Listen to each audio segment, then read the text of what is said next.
Hello Earthlings! Welcome back to my channel, Dudul Goes to US Market. Thank you very much for our viewers and little subscribers and little viewers.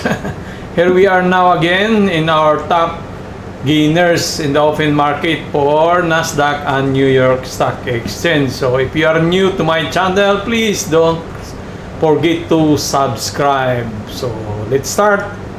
So we have here DIR Bioscience. So we got in at 3 point, we enter at 3.6. So we will see where this gonna go. This with a free float of 13 million. So there is no news, nothing, but still pumping because maybe one reason of this one, there is an imbalance in this area. There is this big candle, so bullish. So there is an imbalance here. So we will see if this, but we have resistance somewhere here. Look like we have a small minor resistance at 4.75. So we will see if we can surpass this $4. So anything somewhere here in $4. So maybe this one. So let's hope he will break this $4. And there is a possibility of moving up to $5 today or tomorrow or when will be. Hopefully. So it is 2 days already. There is a big candle, but a little volume. So we will see if this will continue on the next few days, or maybe it will, lucky enough, it will reach to $4 or more than that tonight. We have we'll see if we have target price from TradingView. So there is a target price of $8 with a strong buy for their Bioscience. So I don't know what's the news, but based from technical analysis of TradingView, this is the reason that there is a possibility he will take this $8 because of this imbalance in this area. This one, because of this big candle here, there is imbalance. So that might be a reason for moving up to the higher price. So we'll see, hopefully. So that is there, DARAE. Next is XRP. So yesterday we thought XRP will break this 2.95 and 3, but unfortunately it didn't happen. So it just resists. It made the pullback, then moving up to this 2.34, but it resists also. There is because there is a support here at 2.34. So yeah, we will see with this XRX if this will move to $6, our target price yesterday's video. So $6. So we will monitor XRX for the following weeks or week. So with a free float of 115. So let us check first in the small time frame. So so there is the only chance this will move is to break, but I guess this one is doing some higher high, lower low, lower high, then higher high again. So hopefully there might be, but he need to break this $3. There is a resistance here at $3 that this XRX should break before. If not, it will just make a consolidation somewhere inside this box. So we will see what will happen in a few hours. So this one, this is our support. That one, 2.58, that should not be broken, because in case this price will be broken, there is a possibility also this XRX will go back to 2.34. So that is our so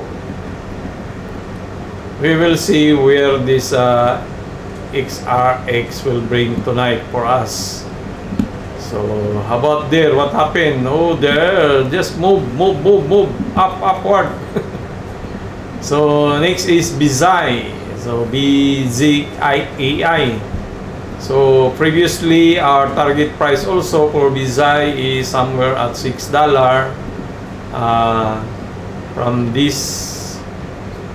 from yesterday or the other day that it will move up, but unfortunately it didn't happen. So there was a pullback happening.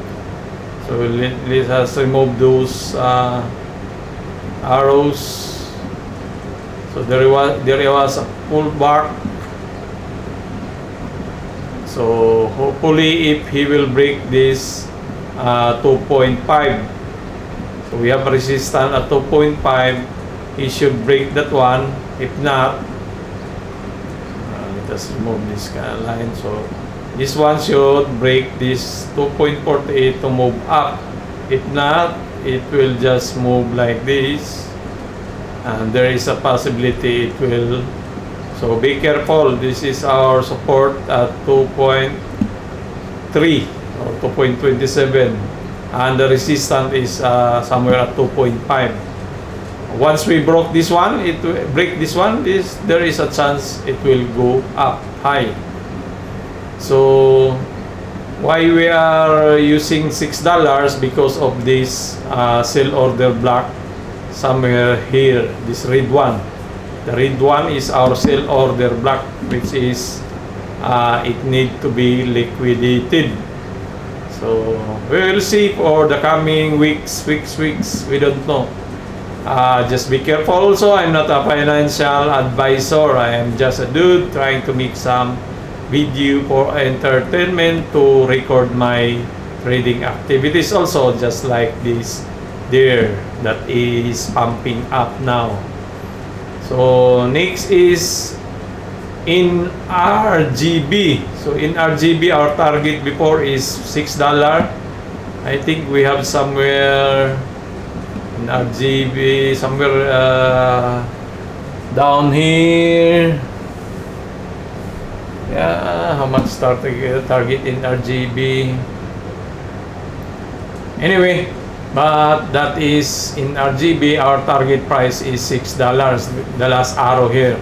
So this area already liquidated, as like what before we discussed, because that is the sell order block, and also this one already liquidated. So we will remove this line, so to make a new direction. So we'll check with the small time frame, how does this look like. This in RGB is having a free float of, so there is no support, resistance, nothing. Let us check in 1 hour time frame. There's a lot of gray area, meaning this is already being liquidated, but we will see if there might be a pullback up, pullback up, so to reach to our target price of $5-6. So we are almost near to with the remaining of $1.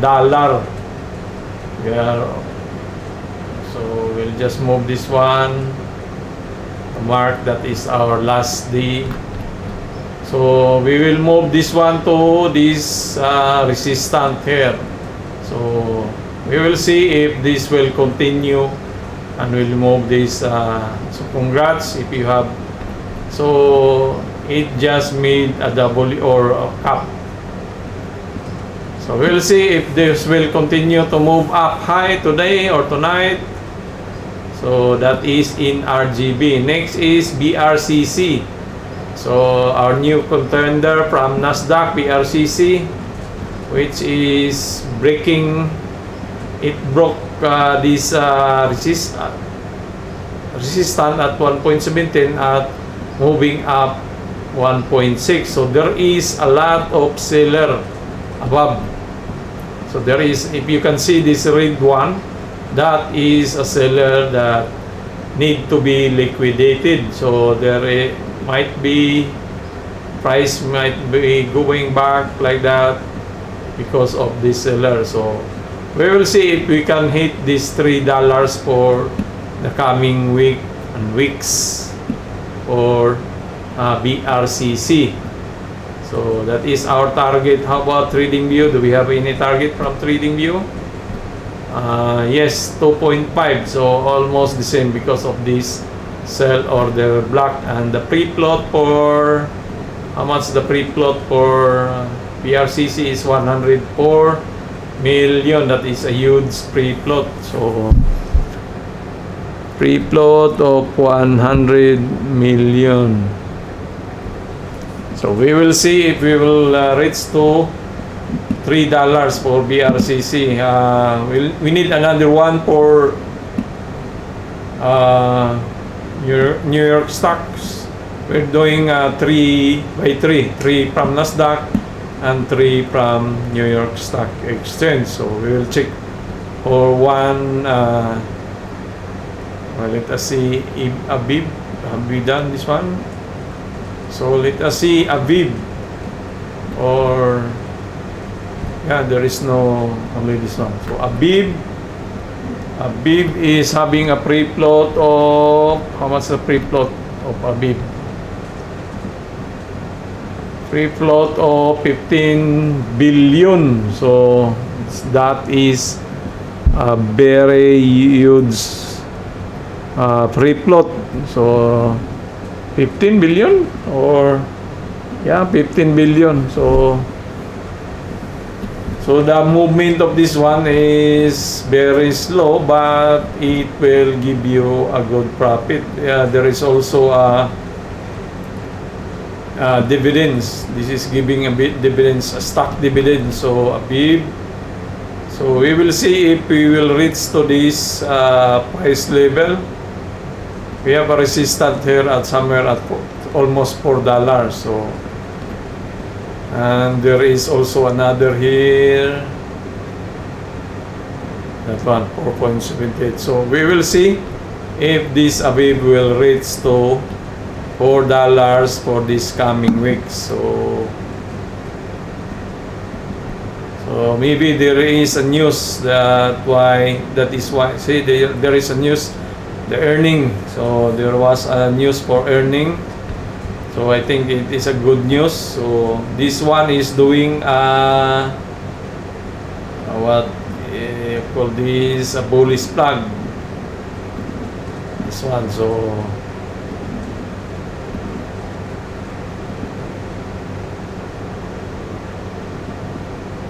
that's why this was breakout and with a report. So there is a possibility of this one will go up high to that level. So that is almost 4. If we put it here, there, so it is almost 4. So that is our target price for Abib. So that's all, folks, and have a look with there, the ARE. So hopefully we will be seeing at $4 with there. And thank you very much to our viewers, small viewers. Hopefully you will notice our channel. And good luck to all of us. Adios, mi amigos, mi amigas, babus.